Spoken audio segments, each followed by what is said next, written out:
Well, with exit polls predicting a thumping victory in the Lok Sabha elections, the opposition appears to be preparing excuses already. Mallikarjun Kharge, after a meeting, addressed the media and said that we will be approaching the election commission with a few demands put in place. Listen in to what Mallikarjun Kharge said. शिकायत करने जा रहे हैं कल चुनाव आयोग से, क्या है मुद्दा है? शिकायत नहीं, काउंटिंग अच्छा हो, पारदर्शिता हो, बस यही। Polls are over. Now counting is to take place. So how our representatives should act during the counting process? How our representatives should be alert during the counting process? And how we should expect that election commission officials must be fair and objective in doing the counting.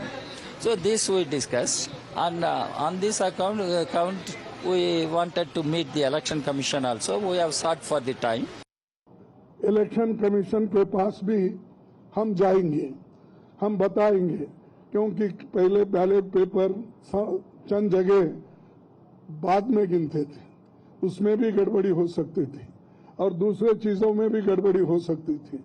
इसीलिए हम election commission के पास जाके हमारे गठबंधन के leader उनको जो कुछ भी हमारे शिकायतें हैं उनके सामने रखेंगे और उनको करेक्शन करके जो मॉडिफिकेशन करके जो ऑर्डर निकालना है और हर डिस्ट्रिक्ट मजिस्ट्रेट को भेजना है या रिटर्निंग ऑफिसर को वो भेजे, जल्द से जल्द ये काम करें।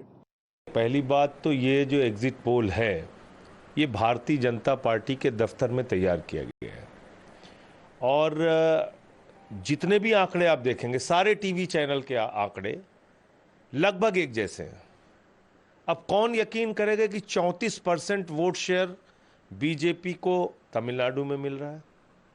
कौन यकीन करेगा कि 0 से 2 सीट आम आदमी पार्टी को पंजाब में आ रही है? मतलब ऐसे आंकड़े आप दे रहे हो जिस पे लोग हंस रहे हैं।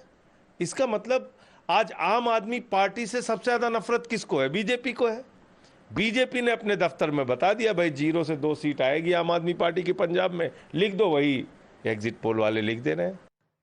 So this was the claim that was made. In fact, what's more interesting is that the Congress leaders are claiming that there could be agents of candidates who are not allowed. And in fact, Ajay Maken has also tweeted regarding the same, saying that this is for the very first time that it's happening, claiming this is a bigger fraud than the alleged EVM rigging. That's what he has said. Ajay Maken tweeting about the same. In fact, the Election Commission has now fact-checked the Congress party's claim after Ajay Maken made these claims.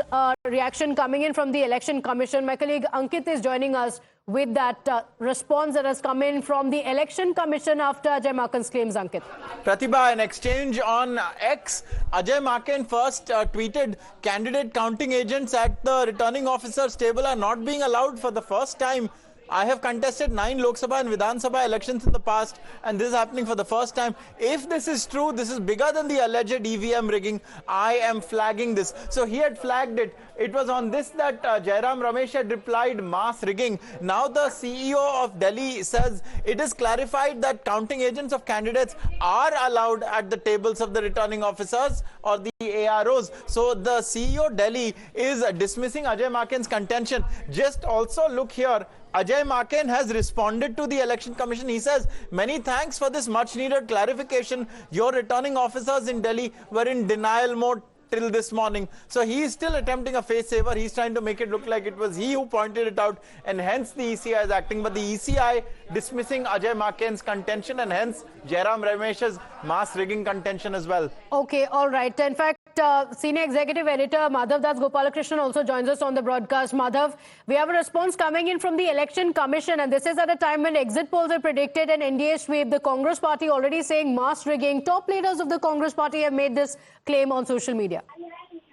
Well, absolutely. Ajay Maken talking about, procedural violations as being alleged by him. Of course, Congress party and other leaders, of course, we have seen who have made similar claims in the recent past. but the Election Commission's version really has been represented by the Delhi Chief Electoral Officer, and the Delhi Chief Electoral Officer's Twitter handle has clarified that there is absolutely no such violation and that procedures as far as the candidates' representatives are all allowed, and that implication being that in this particular case at least, they believe the complaint and the information that is being put out on social media, the inference that one can draw is that they are completely disagreeing with that at the moment, and that's what sources in the Election Commission are also indicating at this point of time. So clearly, of course, back and forth going on. On the one hand, you have seen in the past BJP saying that all of this talk as far as EVMs or electoral rolls or VVPATs, whatever it may be, is nothing but an attempt to create a narrative that the entire election process is vitiated to try and make up for the kind of electoral losses. The Congress and the various other opposition parties, of course,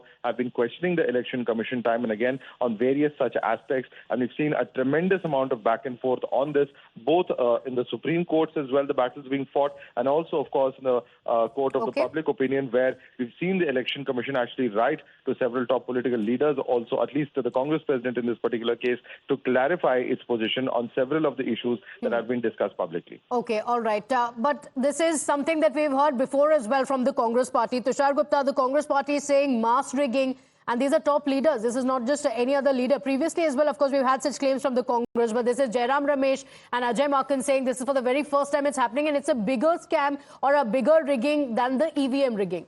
Look, what is the credibility of Ajay Maken? Ajay Maken a couple of years ago did a press conference on the excise policy scam, and when it was investigated, when the culprits were arrested, Ajay Maken again did a press conference saying this is vendetta politics. So this is the credibility of Ajay Maken.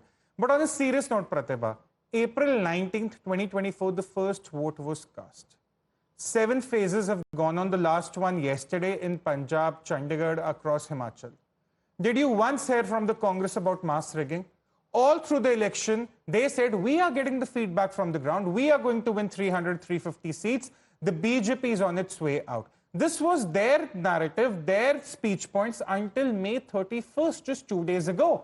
Now, what has happened on the morning of June 2, that they are alleging mass rigging. They are rejecting the will and the mandate of the people. What has happened to the Congress? See, all of these Congress leaders you're saying, you're making these tall claims. They're not casting aspersions on these institutions. They're doing so to save their own place in the Congress. Because now the Congress, as a party, will be completely revamped. Who will do that? Who will the new leaders be? We don't know. But you see these leaders putting out their social media numbers, the questions on social media, these kind of press conferences. Be it Kharge, be it Supriya Shrinate, many like them. They're all trying to save their own space within their own echo chamber. This has nothing to do with the elections or how they were done. This is just posturing, dramatics, theatrics, just to look good before the leadership in 10 Janpad. That is all it is. Okay, all right. But, all of these reactions have started coming in after we had the final tally, and we've been putting out those numbers as well, as we've been speaking about 358. So, is that the reason why? Because, the numbers are very clearly showing that it's an indication towards NDA. So, is that the reason why it's happening? Because there are certain states where the Congress party expects to do really well, but that doesn't seem to be happening. Where, Pratibha, where does the Congress expect to do well? Okay, let's go to Bengal. Mamata Banerjee, with disdain, rejected their alliance. In Bihar, in the state assembly elections 5 years ago, or 4 years ago rather, they were a liability for the RJD, they lost. In UP, Sapa gave them the toughest 17 seats to fight on, and yet Rahul Gandhi, until the last day of the nomination, could not make up his mind if he wanted to fight from Raebareli or Amethi. You come to Punjab, there was a 4-way contest. They could not stitch together an alliance with the Aam Aadmi Party, and most of the leaders departed for every other party. In Himachal, their cadre has been absent. In Gujarat, Madhya Pradesh, Rajasthan, you know what was the feedback, Pratibha? That their polling booths have no people at all because no one wants to come in the heat, waste their time, because there are no voters for the Congress. In Maharashtra, they were a third fiddle behind the NCP and the Shiv Sena, the Sharad Pawar and the Uddhav Thackeray faction. In Karnataka, they have a state government. We all have seen it, how it's being run. In Telangana, they won a state election just 4 months ago. Their national leader was going around town saying, Adani, Adani, Adani. Revant Reddy was seen with Adani. And rightfully so. Every chief minister should encourage, should entertain wealth creators. Nothing wrong about that. In Tamil Nadu, again a second fiddle to the DMK. In Kerala, Vijayan was lashing out against Rahul Gandhi for choosing a safe seat in Wayanad, one that could have gone to the communists. Where do you see the Congress in Odisha? Where do you see them in Andhra? They went for Sharmila. Nothing worked at all. Now you go to the Northeast. Where is the Congress in the Northeast? So when someone says the Congress was expecting to do well, I'll give you one fun fact. In 2009, Congress swept the 7 seats of Delhi. 5 of them had a vote share of more than 50%. Yet in 2024, 3 general elections later, they had to prostrate before the Aam Aadmi Party. Please give us 3 seats. We want to fight. Okay. Do you think this party can do well anywhere? Again, I'm saying, all those people who are saying Congress could have won 60, 70, 80, 100 seats, tell us the seats where they could have won. Okay, so we'll speak about that. In fact, we have the numbers as well, and we'll get to that. But, you know, while you said that it's the echo chamber that seems to be misleading the Congress party,